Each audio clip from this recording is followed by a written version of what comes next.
ఒకప్పుడు రవీంద్రనాథ్ ఠాగూర్ గారు రైలు ఎక్కితే చిన్నపిల్లాడినే కదా, ఫుల్ టికెట్ ఎందుకు లేని హాఫ్ టికెట్ కొనుక్కున్నారు.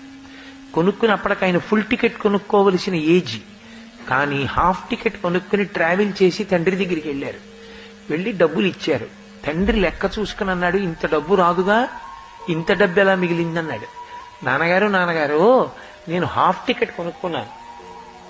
హాఫ్ టికెట్ కొనుక్కుని ట్రైన్లో నన్ను నీ ఏజ్ ఎంత అని అడిగితే, ఏదో 10 ఏళ్ళు అయితే ఫుల్ టికెట్ కొనుక్కోవాలనుకోండి, 11 ఏళ్ళైనా నేను 9 ఏళ్ళు అని చెప్పేశాను.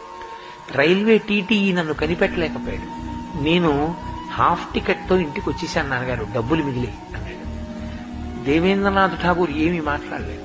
ఆయన వెంటనే ఫుల్ టికెట్ కొనుక్కుంటే ఎంత డబ్బు అవుతుందో అది, హాఫ్ టికెట్ తో ట్రావెల్ చేసి అబద్ధం చెప్పి వచ్చినందుకు కట్టవలసిన పెనాల్టీ ఎంత ఉంటుందో ఆ డబ్బు కలిపి కొడుక్కిచ్చి, చాలా తప్పు, ఇవాళ ప్రభుత్వాన్ని మోసం చేశావు హాఫ్ టికెట్ అని, ఇది అలవాటై రేపు పొద్దున్న ఎవరినైనా మోసం చేస్తావు. నాకు కావలసింది ప్రయోజనకరమైన కొడుకు తప్ప అబద్ధాలు చెప్పి డబ్బు సంపాదించే కొడుకు నాకు అక్కర్లేదు. నువ్వు ఈ డబ్బు పట్టుకెళ్లి రైల్వే వాళ్ళ దగ్గరికి వెళ్ళి, నేను హాఫ్ టికెట్ అని చెప్పి ట్రావెల్ చేశానండి, నా ఏజ్ 13 ఏళ్ళు, నేను ఫుల్ టికెట్ కొనుక్కోవాలి, నన్ను క్షమించండి అని చెప్పి